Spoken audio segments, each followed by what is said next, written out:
So, good evening sa lahat. Good evening guys. Ako pala ay maglilinis na ng bahay guys. Kasi tinapon ng alaga ko yung clay niya. Kaya ganyan.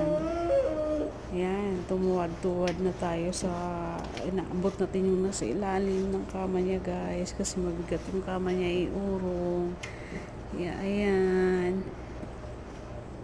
Pahod yung alaga ko sleeping na hada no hada dirty. Diyos ko po, nasabayan na ng voice record yung pag-ano ko sa alaga ko. You want to sleep? Really sleeping? You want to sleep? Ayan guys, inaabot na natin. Pilit kong inaabot yung nasa ilalim kasi hindi ako makapagpaandar ng vacuum. Kasi kung ibabakyo ko, magigising yung alaga ko guys. Alam niyo naman na pag nagising yan,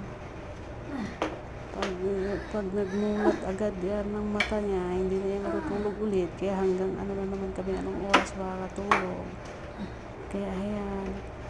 Kasi bakit pa kasi tinapon lahat ng play? Diyos kong batang ito, pasaway talaga. Sino nakarelate mga OFW dyan?